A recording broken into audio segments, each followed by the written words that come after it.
Jadi kalau ada kejadian yang permainan niaga gas di atas 2018 perlu dipertanyakan.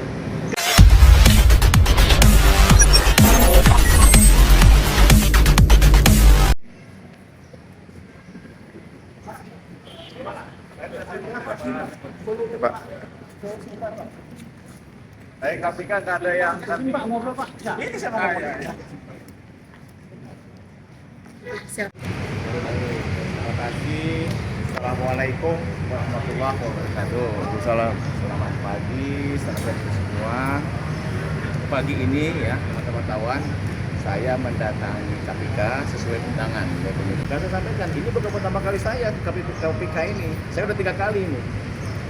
Ya, sebelumnya saya masalah digitalisasi SPBU. Dengan laporan saya pada saat saya kepala BPA Migas sudah 3 tersangka. Ya.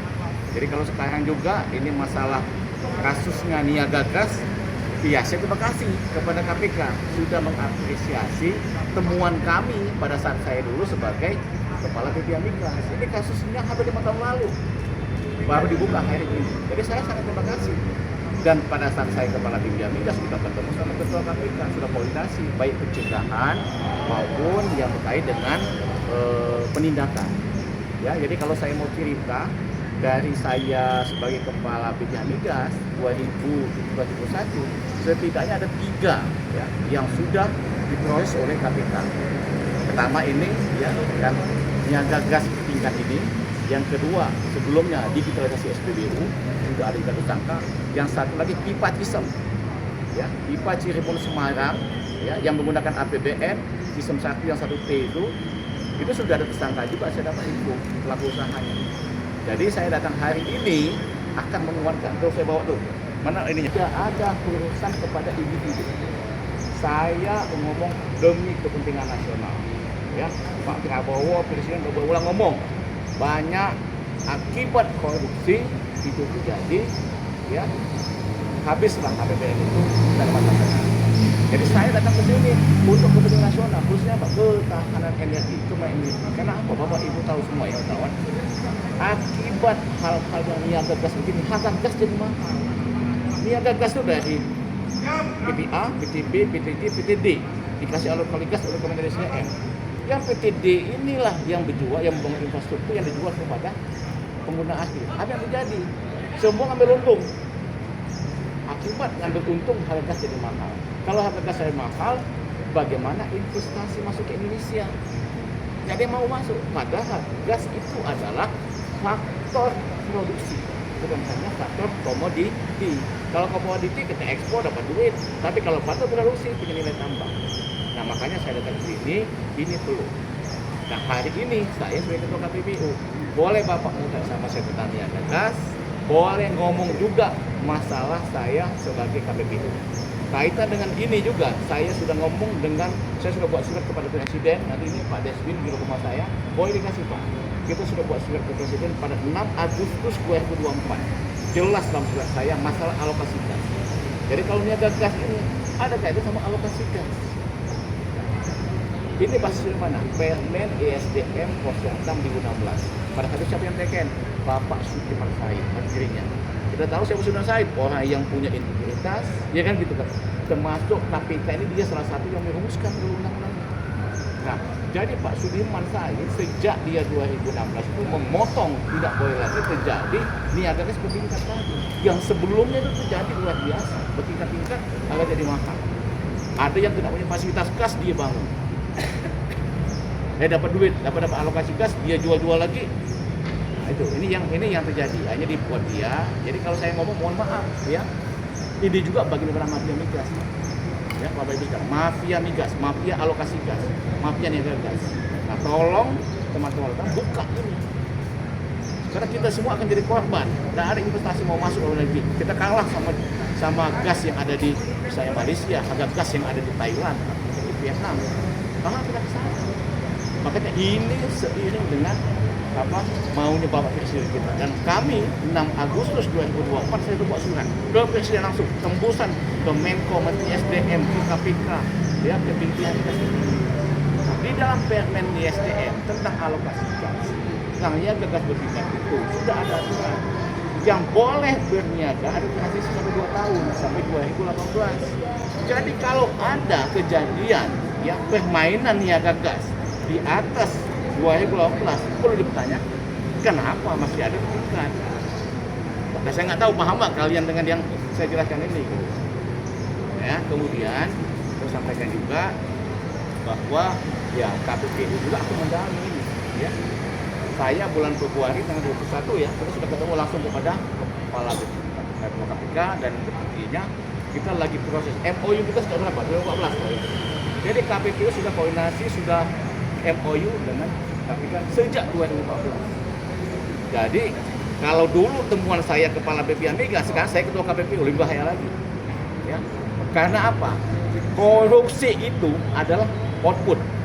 Catat ya, korupsi itu output. Siapa yang jawab korupsi? Karena persekongkolan. Persekongkolan itu dari mana? Itu adalah persekongkolan vertikal, keterlibatan para pejabat dengan pelaku usaha atau horizontal sama pelaku usaha atau kombinasi duanya. Ini semua adalah objek pengawasan KPPU sesuai pasal 22 Undang-Undang Nomor 5 Tahun 99. Jadi di sini kita penting ya, KPK dan KPPU harus bekerja sama. Karena hanya di ujungnya saja, korupsi saja, tidak menggunakan di persekongkolannya, tidak akan bisa bebas, bisa beres.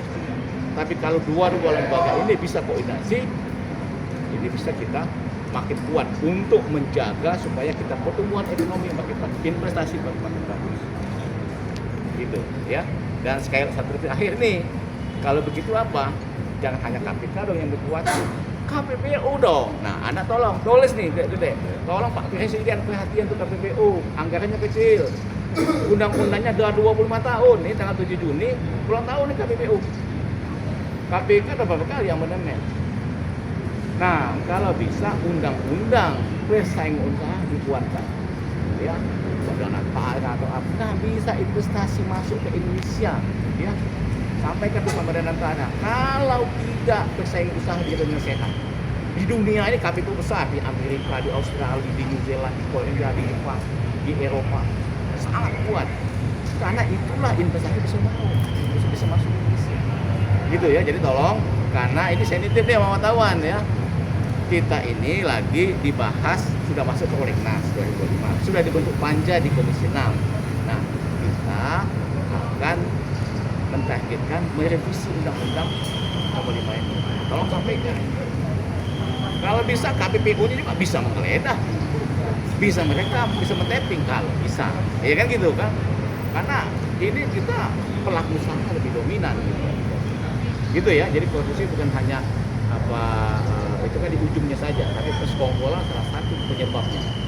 Dan kalau masalah dipanggil begini biasa aja gitu kan, kita lembaga independen, satu saat ketua KPK bisa kita panggil juga di KPPU sebagai persidangan. Oh boleh dong dalam persidangannya.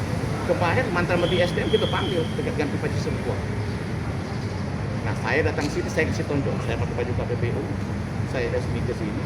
Dengan bangga saya datang kepada KPK, saya menyatakan saya siap membantu sebagai anak bangsa. Even saya sebagai pejabat, saya datang ke sini memenuhi mekanisme atau proses hukum yang baik dan benar. Gitu ya, mudah-mudahan menjadi contoh.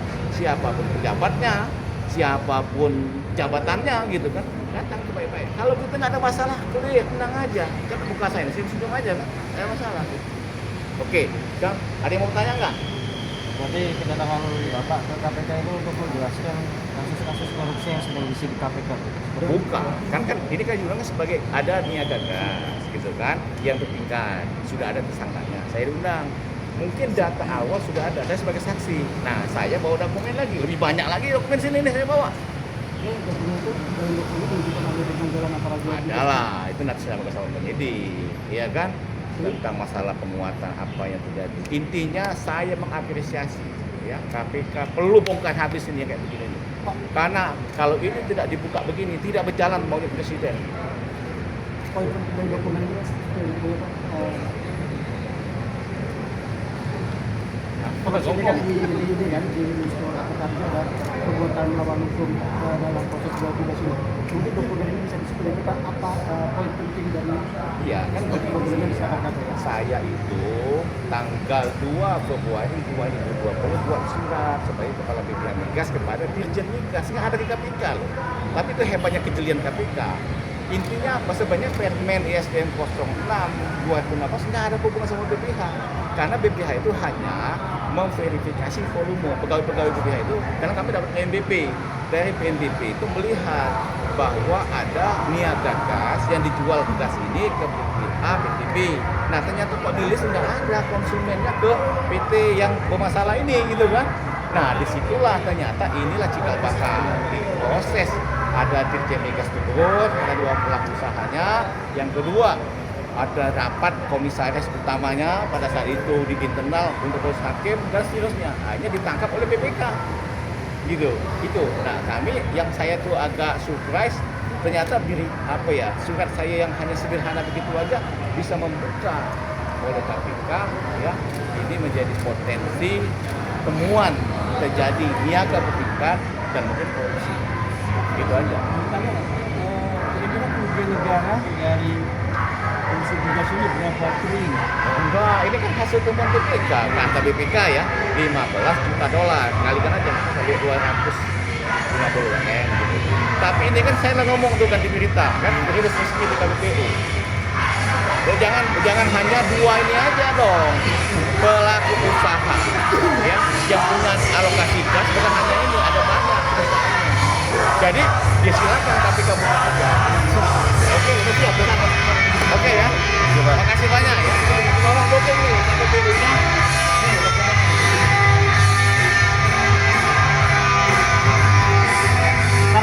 Tahan Pak. 1, 2. Siap. Bawa ini kan dokumennya di atas tuh. Ini Samsung, bekas Samsung Korea.